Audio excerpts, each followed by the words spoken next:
My name is Jody Tangen. I'm happy to be here today. I am an associate professor at North Dakota State University. I work in the counselor education program, which is housed inside of human development and family science. And I'm really excited to be talking to you today about kind of rekindling your own passion for teaching. I really love teaching, it's one of my favorite parts of the job, but I've also had times where I felt maybe not as excited to teach. And so some of the strategies that I'm going to propose today that might be helpful for you are things that I've tried kind of in the past to help myself feel more passionate about teaching. If anybody has any questions throughout or anything, please feel free to say something if that's possible. And if not, you can always email me too your questions or concerns. So the goals for the presentation today, I know it's only a half hour long, so it's pretty short. So I will keep clipping along, but the goals are to really increase your knowledge of burnout and the ways that that can impact not only you, but impact the students that you are working with and some of their engagement. Because I know kind of the whole purpose of this is student engagement.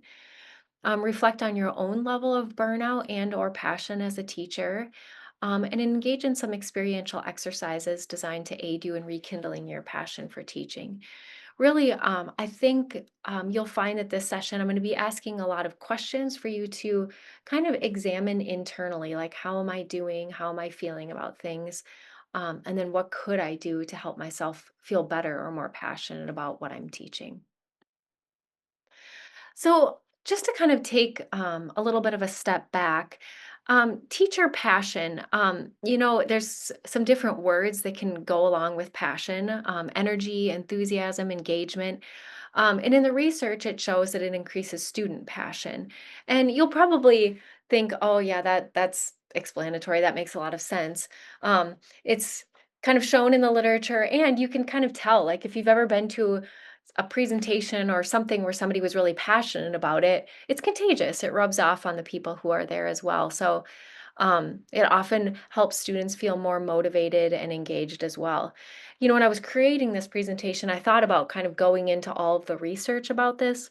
But since it is a fairly short presentation, I'm going to spend most of the time kind of focusing on more experiential things and kind of helping you rekindle some of that passion for yourself. But if you are interested in how teacher passion increases student passion or motivation or engagement, you can let me know and I can give you some more resources. So, first of all, I think I want to talk about what the opposite of passion is. I think burnout or something to the level of, hey, I don't feel good about this anymore. I don't feel like I want to do it anymore. I'm not excited to do it. And Dr. Amy Ims, she kind of looks at burnout from a research perspective, and she came up with these 7 different types or ways that you can tell if you're burnt out. So the first one is dread. So if any of you've had that feeling, you wake up in the morning and you're like, oh, I don't want to go. Like, I don't want to go teach this class, or I don't want to go to whatever it is. That's a sign of burnout. Being more irritated, especially irritated about things that normally wouldn't irritate you, can be a sign of burnout that maybe you're doing too much. Or, I think of whenever I think of that classic, and I've done this too, where, a student will be like, what am I supposed to do with this? And you're like, it's in the syllabus. I think that kind of irritation can be, that doesn't necessarily mean that you're burnt out, but if you get irritated by students' questions or things like that, it can be a little subtle sign of burnout or that you're facing too much. Feeling fatigue obviously can be a sign of burnout. Feeling distracted, like it's hard to keep your focus on either preparing for class or, reading the text for class or doing anything for it can be a sign of burnout. Feeling isolated can be a big sign of burnout or wanting to isolate. Feeling like, maybe the students are contacting you too much about something and you just want to go hide in a hole.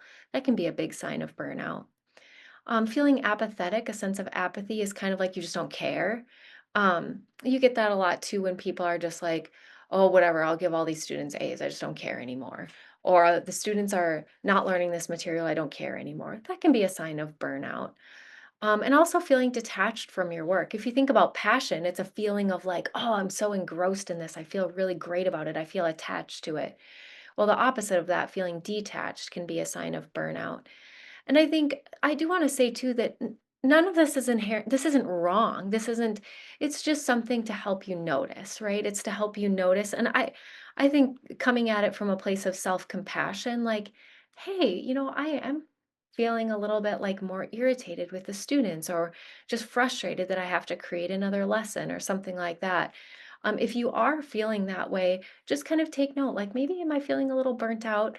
And then with that knowledge, like what can I do for myself to feel a little bit better so that I don't feel these certain types of things? So I guess this is a weird way to start it because I'm kind of looking at the flip side. But once you notice, like if you're burnt out, I think then you can try to take steps to improve on some of these things. So, on our first experiential exercise, I want you to think for a minute. If you want to write this down on a piece of paper, you can. You certainly don't have to. But just think on a scale of 1 to 10, how passionate do you feel about teaching right now? Like, and one would be not passionate at all. That would be more of that burnt out. And then 10 would be like, oh, I feel super passionate about teaching. I feel great. And I'll give you a minute. I know it's always hard when I can't see my audience and kind of read the room, but how passionate do you feel about teaching right now? Oh, thanks. Look, there's the room. Hi.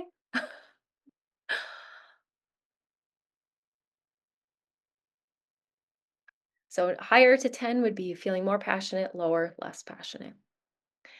And then the next question, what number were you when you started teaching? So for some of you, this might be a long time ago. For some of you, this might be recent. But what do you think you were at when you started teaching?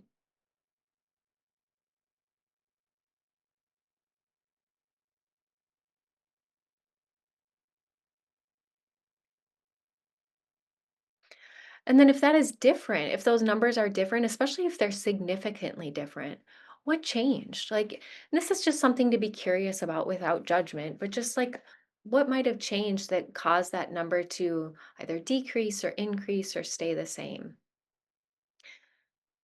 And I'll give you a minute to think about that. And if you want to talk to the people around you, that is perfectly fine. And then finally, so what would it take or what would help you move one number up toward passion, toward more passion? And this might be something little, it could be something bigger. Sometimes we need a real legitimate break, like a summer off or something like that. But just to think about what would make this a little bit better for me? How could I make myself or fuel some of that passion again? So just something to think about. And I know some things are out of our control, but just something to consider.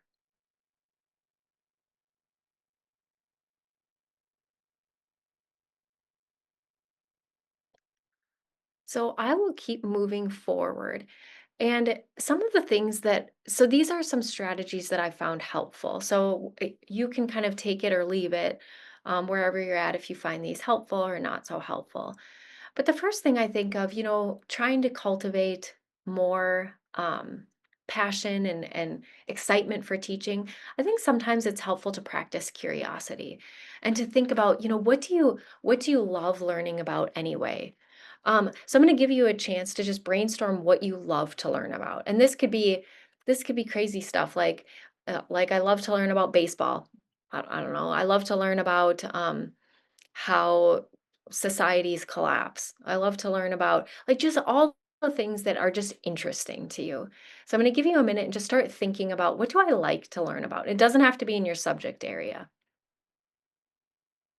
And then once you have a list of things where you're like, hey, these are the things that I really love to learn about, and this changes with time, of course. But I always think sometimes it can be tricky to take that curiosity and what you love to learn about in some way bring it into your lessons. Now, that doesn't mean you have to start teaching how societies collapse, right? If you're teaching, I don't know, like I don't know, math or something like that. But a lot of times you can kind of bring in certain things and add some excitement for you and for the students because typically, if you're passionate about something, they'll kind of that's contagious, like we said before, so they'll feel more compassionate. So I have some examples. So I heard about one professor once who used fine chocolate and statistics and talked about like the different ways that you can use statistics. I don't know exactly how he did it, but to chart like fine chocolate and different questions they asked about different types of fine chocolate and so forth. But it was a really creative way based on something that he was interested in to bring into a subject area that maybe I hope I don't offend anybody who loves statistics, but maybe isn't like inherently super exciting. But there's ways to bring that in. I teach a career counseling class throughout the summer, and sometimes that class can be a little difficult for students and myself because the information tends to be kind of dry and a little bit old. So one year I actually considered it to be like a calling. You know how career sounds really kind of dry, career counseling, but when you think about something like finding your calling, that can be very interesting and like, oh, that made me think about this a little bit different. How can I sort of shape this class as something that's like finding out more about yourself and your calling versus just like random tests that you take from an old theorist. So that was one way that I did that. I also brought in finger paints one year and that was different, but it was meant to inspire some curiosity and something different. Um the other ways that I've done this, looking at relevant life issues that you've had in your life and something that you're curious about with that and bringing it into your classes. So, for example, I teach a counseling across the lifespan course, and I have neurodivergence with one of my children who was diagnosed with ADHD. And one summer, I was learning all about it, learning everything I could. And then I brought that material into the lifespan class. So, I had like a segment on how you work with children or adults who are neurodivergent. So, really, I was taking some of my own passion that I was interested in at the time and bringing it into my class. I also had one year that my aunt had died of cancer, and so I learned all about just the process of death and grieving and so forth, and also brought that into kind of a module into the lifespan class. So again, something that I was inherently already interested in and looking at, and then trying to find a way to bring it into one of my classes.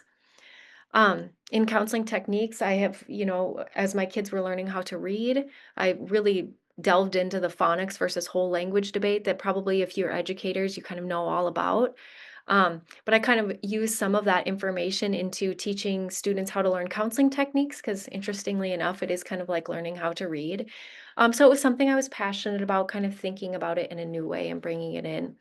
And also Harry Potter, I think, me personally is very interesting. And we brought the counseling, like images of Harry Potter characters and their emotions into counseling techniques to bring more excitement to it and stuff. But just this is just a way that I've found in the past. And if this works for you, great. And if it doesn't, that's okay too. But trying to think about some of the classes that you already teach and how can you bring what you're already interested in into the class, which can be helpful sometimes. So the next approach that I talk about a little bit is not the first one's curiosity. The second one I look at is environment. So just first to ask yourself, when in your life have you felt the most passionate? And I'll give you a minute to think about that. And then when you come up with a time where you felt really passionate or really absorbed or engaged in the material or just some aspect of your life, what was the environment like around you? Like maybe what was it that was maybe sustaining or fueling some of that passion for you? And then along with that, who was around you? Who was there? Who were the key players in this that maybe, there are some people that you talk to that it's like, wow, you just kind of um it's like passion and passion. You just feel a lot of engagement and energy around what you're doing. I think about when I was in my doctoral program. It was a good experience in my life. The environment was, we were always learning things, always engaged, and there was great analysis of the different kinds of counseling techniques and approaches, and I was just really inspired by all of it and felt really passionate. And so when you think about something like that, like the environment that you had, now if you think about how you can create that for yourself, you might want to start to think about like who are the people who are passionate and the environments that radiate some of that. So how can you put yourself in a situation where are with maybe people who are passionate about the same things you are, or can help you start feeling some of that passion again if you feel like you lost it. So I have some examples here, but I think this really could be anything. I think, sometimes when I was a part of the peer teaching, peer-to-peer I can't remember the name of it, and I know probably, you're kind of cringing a little bit, but when I was talking to a co-teacher about our teaching methods and how we can improve them, that felt really inspiring to me and engaging and kind of fueled some passion for learning more about teaching. I think going to a conference for some people that is really it helps them kind of re-inspire some of that passion that they maybe have missed for a while if they learn new things and so forth. Connecting with people maybe who from your past, some type of professional relationship where you felt some passion before, connecting with them again and trying to maybe start up some meetings or some connections or some research that you can work on together, or even sharing different teaching ideas, or even going on a retreat, or I've heard some, I guess those are more research retreats, but yeah, something where you feel like, okay, how can I go, if you had that number which we talked about, decrease from I used to be really passionate about this and I'm not so passionate anymore, starting to think about, well, what could I do, where could I go, who could I be around that might inspire some of that again. um, so just being thoughtful, and really with all of this, it's not meant to inspire judgment, but hopefully meant to inspire some more curiosity about how you could maybe feel better about teaching. And then the last one that I talk about a little bit, and I know this sounds very woo woo, and I am a counselor, so kind of comes with the territory, but really to start thinking about how are you. And so this is meant to not just look at how you are professionally, because maybe you're burnt out professionally, but maybe there's some personal stuff going on too. So how are you feeling? Like how is your physical health, your mental health, your spiritual health? And then all the things that, the doctors would tell you about exercise, nutrition, relationships, and so forth.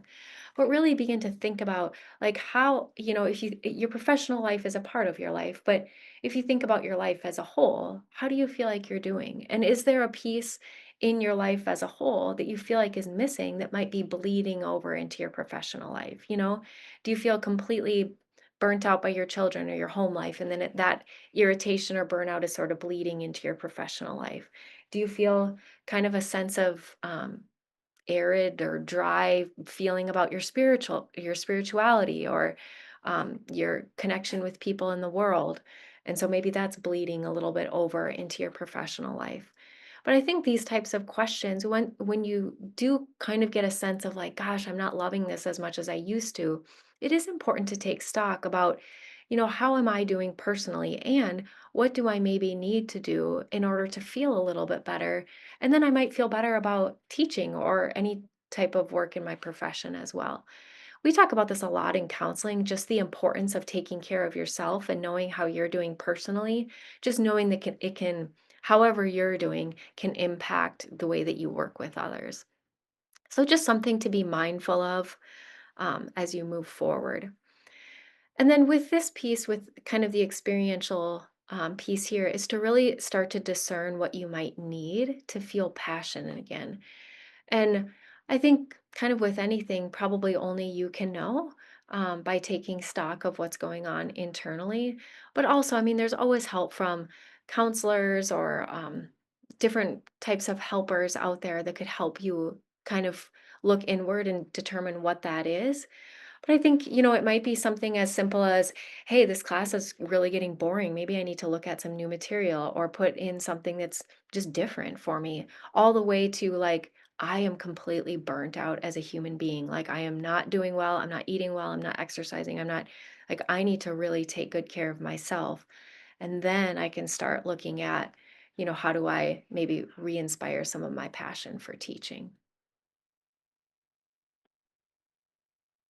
So the last piece is kind of, when we talk in counseling, we talk about action steps, but I want you really to sit with what could bring you one step closer to passion. So we talked about that scale from 1 to 10. What is something? And, this doesn't have to be a big thing, it can be a really little thing, but what is something that would just edge you a little bit closer to the side of feeling more passionate? It could be taking a walk every day to just feel better. It could be, maybe I need to get a different textbook for this class. Maybe I need to teach a different class. Maybe I need to ask for a little bit of help teaching this class, or maybe I need to go to a conference. I'm not sure. But then along with that, what one thing could you commit to today that would be a step toward some of that passion? And then finally, I just open it up for thoughts or questions or anything if anybody has anything they want to add or ask, or I realize I'm not there in person, but I'm always willing to chat with people. Thank you, Dr. Tenjin. I'm Nasi Alam. I'm a first year PhD student. So you came with brilliant questions, and you could help me discover myself. So my question is there any point in your life that you felt that some passion is missing from teaching, and how did you revive your passion? Thank you. Yes, that is a good question. And I think I've had points throughout my whole career where I've had that, where I've noticed like, hey, I'm lingering like this, I'm not feeling as excited about this. I need to do something a little bit different. And a lot of the things that I described today are things that I do. Like pretty much every semester, like how can I be more curious? How can I look at my environment and kind of help myself feel more professionally fulfilled? Um, and then the third one, how can I take care of myself? I actually am coming back from a sabbatical, a semester long sabbatical, where I actually have done some of these things. I was like, you know what? I need a little bit of time. I need a little bit of time away to think about things and really kind of re-engage in a different way. And so that's what I've been working on this semester, albeit all the research stuff too, but really thinking about that. And I think that's important for everybody, to really take the time and do what you need to do. I hope I answered your question. Thanks so much for this wonderful slides and questioning and thinking. Uh, it's not a question, it's a thought about how we, as a faculty, get this passion feeling. Talk about the classroom environment, how we provide this environment that make a good quality for a visual access to the screen. For example, I just mentioned something about I can't see anything in the screen. So we have to ensure our environment of the classroom is very accessible, visually accessible to Mm, students, can see everything. I have a classroom that half of the screen is blocked by the podium and other tools and technology that add on later. So the visual accessibility and visual comfort for the students is very important for the faculty to ensure. Also, the acoustic quality, how all the words in the sentence reach to everyone in the classroom is very important. Um, mhm, Lighting pollution, how much light? Like, for example, this is a dancing hall, but this amount of light up here is too much for a lecture room. So when we have this screen lecture, we need to shut off a lot of this bright light. A mhm, lot of things about how we can make an easy technology for faculty to make it easy going for classrooms. So a lot of things deal with how the classroom environment create this feeling of comfort and passion from the faculty and the connection, visual connection between students and faculty. I really appreciate if we got some thoughts about that. This is just a thought, not a question, but yeah. yeah. No, I absolutely agree. And it's so funny too how you can cultivate that environment that feels more cohesive and passionate too. Like I have a colleague who does potlucks pretty much at the end of every single one of her classes. And you create that nice environment too that kind of fuels some of that connection and then passion for the subject area. So I 100% agree. I think the more that you can cultivate that, the better classes are. Thank you all so much. I hope you have a great rest of your day.